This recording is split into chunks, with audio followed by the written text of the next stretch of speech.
Greetings and welcome to this video on Echinocandins. In this video of antifungal series, we will discuss about Echinocandins. These include Caspofungin, Micafungin, and Anidulafungin. These are exactly to be called as cell wall killers. So previously we discussed about azoles. If you have not watched that video, do watch. So it is for the continuity of the subject. And these are those azoles act at the level of cell membrane, whereas Echinocandins act at the level of cell wall. So these are actually the structural sabotage of a fungal cell wall completely.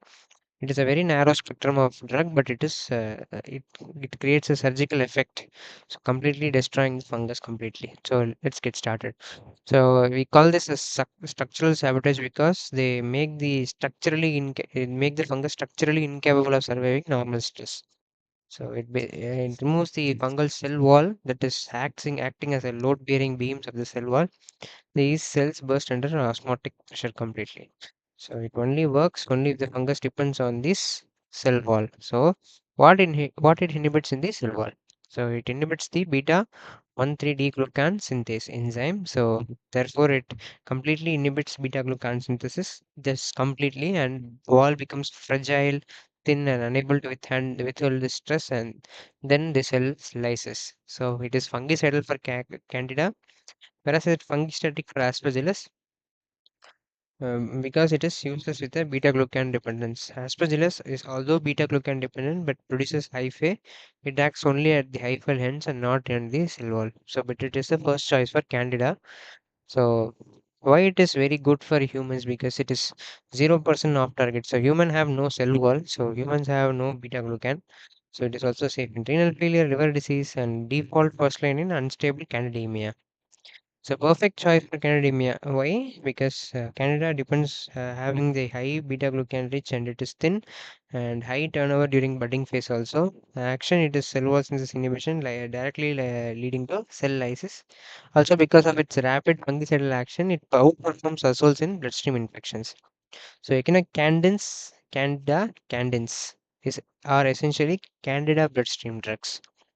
So efficacy across Canada species are really excellent. It covers like albicans, glabrata, cruzi, and auris also. So even cruzi, which are inherently fluconazole resistant, for those this becomes a drug of choice. Even for Candida auris, this is the first empiric drug of choice. Glabrata also best choice for azole resistant strains. So when you suspect a Candidemia bloodstream infection and don't know the species yet, go for echinocandins and not go for fluconazole or any other azoles. So Cryptococcus, although it has a it has a cell wall with beta-glucan, but it has a very thick polysaccharide capsule. Because of this capsule, beta-glucan is very deep within the Cryptococcus cell wall. So that's why the drugs cannot reach its functional target and has no role in clinical therapy. So it is never used for cryptococcal meningitis. Always remember, Cryptococcus, it is the lymphosomal amphotericin B that is a drug of choice, plus or minus flu cytosine. Limited action against molds, molds such as Aspergillus and Mucorales. In Mucorales, there is almost completely not useful because it is chitin dominant.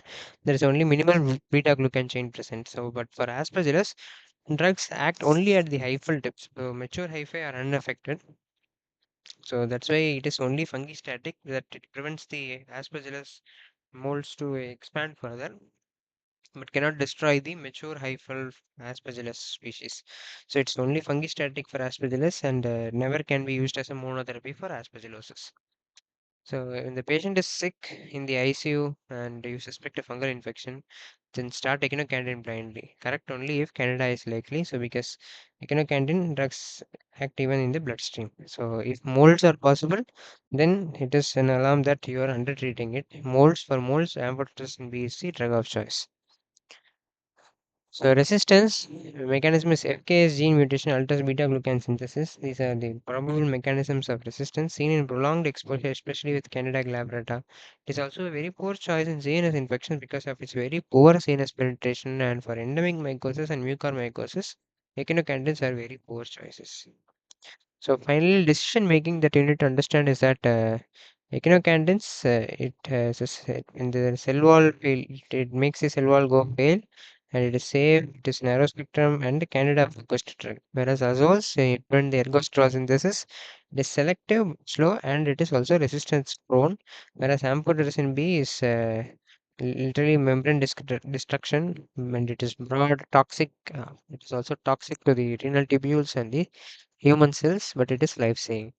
Everything else is a derivative decision that you need to understand. So the key summary that you need to take home is that echinocandins are very safe, fungicidal cell wall inhibitors, ideal for Candida bloodstream infections, but completely ineffective against capsule protectors such as Cryptococcus or chitin dominant fungi.